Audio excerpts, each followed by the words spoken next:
Hello, so we're Team One, the Dolphins. So our objectives for our presentation today are talking about creating an online presence through social media, the importance of career fairs, ways to improve ads with Handshake and Indeed postings, condensing the current job postings and making them easier to read, and then benefits of speaking with Greek life clubs and athletic teams. So I took the first part with the social media side of things, and I'm going to talk about Facebook first. One of the best ways to recruit on social media is by posting job opportunities in closed groups on Facebook. I found a study done by a company that was recruiting for nurses, and they posted the job applications on specific closed groups in Facebook. And they said throughout the 3 studies, the most successful recruitment method they found was posting in the closed groups on Facebook for the nursing and healthcare providers. Obviously, it's free and very cost efficient in that way. And in their study, there were 590 people who applied for the nursing jobs. 359 said they came from the Facebook posts. 190 came from the hospital organization listservs. 41 came from the nurse organization listservs. And those are just like email subscription chains that they send out. And then they also found out that the best time to post was late afternoon or early in the evening before night activities begin, as well as posting often and on weekdays worked the best during their study. They said posting often worked because the more you post, the more it'll be on people's feeds, which will result in more clicks. And you can see with the 359 people that applied just from the Facebook post, it's a pretty substantial amount. And then specifically for the ODH, I found a couple of the closed groups they could post in Ohio specifically. I have Jobs in Columbus, Ohio, which has 18,000 members, Central Ohio Jobs, which is 13,000, Job Postings of Ohio, which is 1.5, Nurses of Ohio, which has 3.5 thousand, and Ohio Nurse Job Opportunities, which is 5K. And then more specifically, and just, I guess it's more general for other social media outlets, how they can use them to recruit diverse applicants. I found an article that talked about different races and their work or how they use social media to attract jobs. And it says Hispanic and Black Americans with work experience are far more likely than their white counterparts to say they have found job opportunities through social media. And then they also, the Black and Hispanic Americans with work experience more likely than their white counterparts to say that they've used social media to apply for those jobs. You can see the percentages there. So you do have a little bit, you got 49, 46, and 28. So you have a little bit of everybody, which is good for the applicant pool. And then another way to help this diverse applicant pool is making DEI posts on your social media accounts. So making posts on certain days, such as International Women's Day, or MLK Day, Hispanic Heritage Month, or even Veterans Day, shows you're inclusive and attracts diverse applicants. And then along with that, you want to use appropriate hashtags. So things like International Women's Day or hashtag mental health, hashtag equality. People can click on those or just search them up and it'll pull up your social media posts. Then I just posted a couple examples of different companies who've used them. The Hospice of Chesapeake. The first one on the left is an MLK Day post. Valley Bank did a Women's History Month post, and then Barilla did a diversity and inclusion post, and then they actually linked their DEI plan for people to click on so they can see it. Okay. College fairs are a great way to get your word out about your company to younger, talented job seekers who are just entering the career fields. And there's a lot of advantages to going to these colleges. You can even start doing on-site interviews right on the spot. You can begin networking. You're going to increase your applicant pool. It's very cost friendly, especially if we're keeping it in the 400-mile radius that ODH wants to do. And then it's going to educate and just reach more people. Certain things that attract people to your booth at these college fairs is not only you're going to be talking about what ODH offers, but you can also start mentioning things like the benefits of ODH, the work-life balance. I know they mentioned the hybrid option. Things like that attract people, so that's going to attract them to your booth. And then I also thought it might be a good idea to not just keep it to public health majors. Maybe doing like marketing majors. You need people to market ODH or just business admin majors, not just nursing, public health, things like that.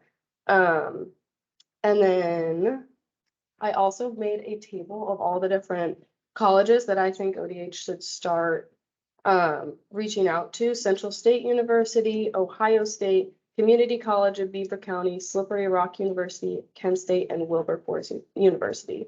Each of these are in the 4-hour max time range. They all have good, decent public health programs, and they all have the minority rates listed there, as well as contact info if ODH did want to reach out to different departments. So, and the blue highlighted ones, I think would be ones that would be the most beneficial to reaching out, not only just the small community colleges, but also the larger big scale colleges as well. You'll get a more diverse applicant range of younger college students who are willing to attend these college fairs. Okay, so I looked more into if they posted on any apps such as Indeed and Handshake. I did look them up on Indeed and they did not come up, unfortunately. So I decided to go a little bit more in depth, showing how to like make a job application on Indeed, how to get people to apply on Indeed and Handshake. So that's what I'm gonna go into. Just to start with, Indeed is an application where you can simply go on top of the app and apply to the job that you're interested in. To start with, the do's and don'ts of Indeed, try to use include compensation, which helps applicants self-select in and out. It becomes more common when you bring in the pays and the possible benefit type things where you become bonuses. And then on top of that, you highlight the benefits that you can get. So it is important to most applicants on the benefits that they receive. So bring in the basic benefits that you can get on top of the unique ones that ODH would do. And then make the posting unique to each position. So instead of just posting ODH on there, make different individual postings that go in depth with each position that they're wanting to hire for. Making it separate in each posting will help you get more applicants on each job that you want. So it'll become a little bit more beneficial than just having your company's website on there. And then you want to keep your posting mobile friendly because 70% of applicants do apply through their phones. So you want to make sure that everything is able to be mobile. Even putting like 3 to 5 pre-screening questions on there to avoid open-ended. Try to do more like different choices that you can give them. And then the don'ts is avoid spamming titles. So you have to give a title to your position. You don't want to make it sound like you're in need, like urgently hiring or something like that. You want to make it sound like you're wanting to hire, but you want to be straightforward. We're needing you, but on your own time. You also don't want to use disclaimatory language, so try to keep it more open, they, them, use he/she instead of just going towards one specific gender, or keeping it gender neutral is really the main thing, on top of not bringing any racial into any of it and keeping it very modernized where you see it straightforward. And then you want to think like the applicant. So whenever you're making your job application posting, you want to think like them. So whenever you go on there, you have to submit all your information that you want to post on there.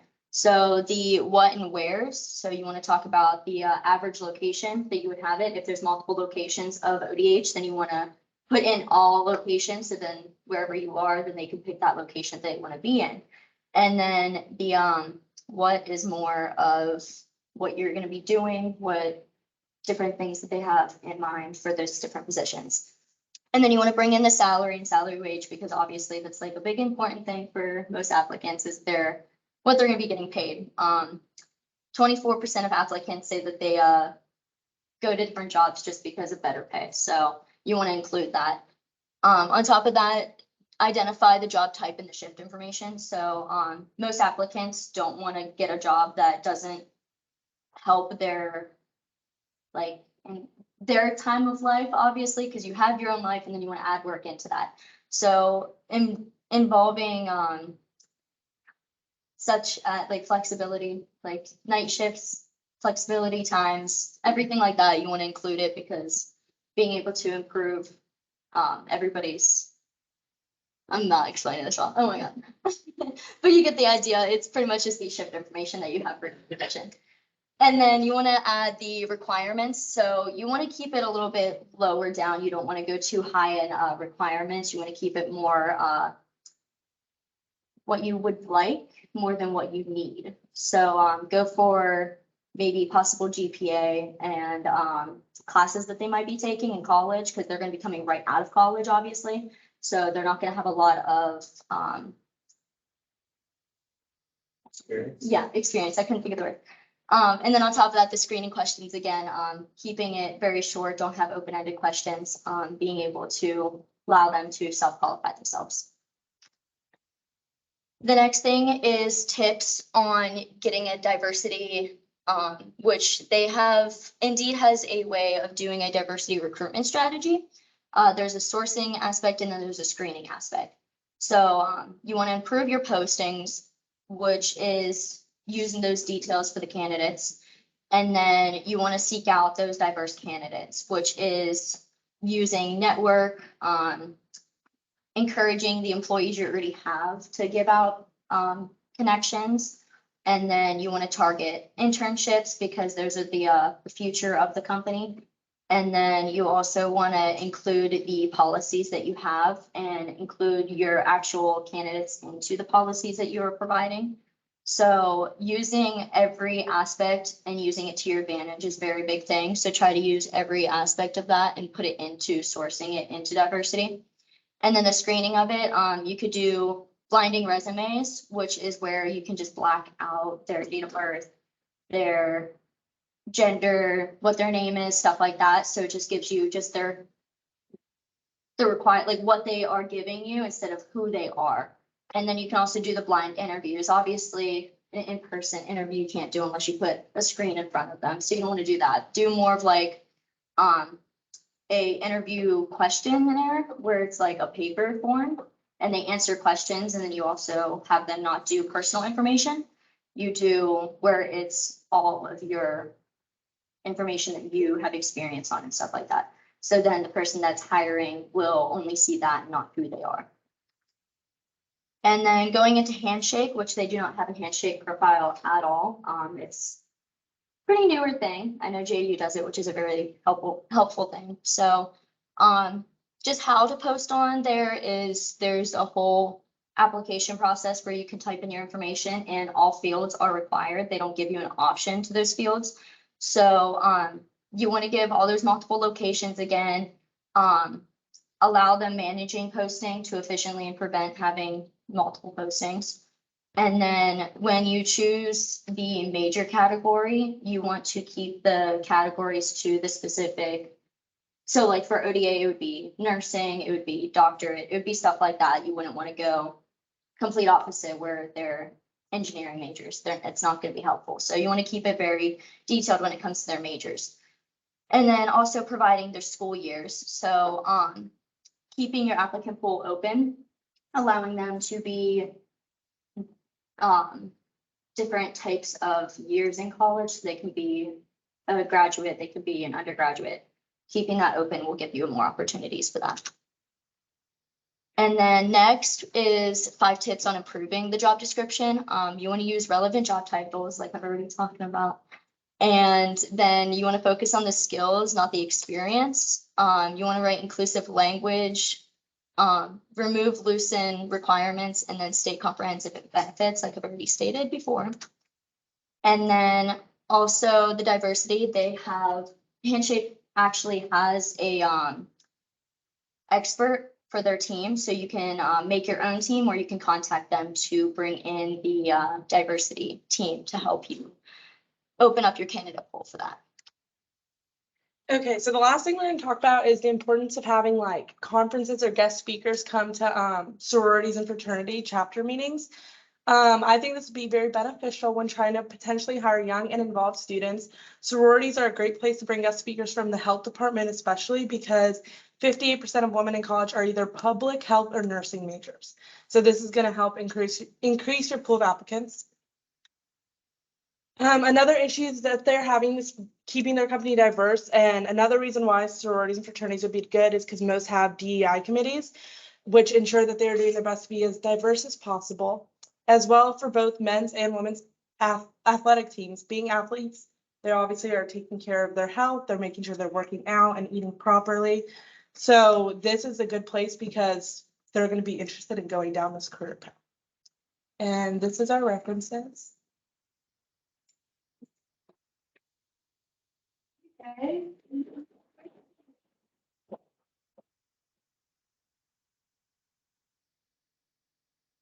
Good suggestion there.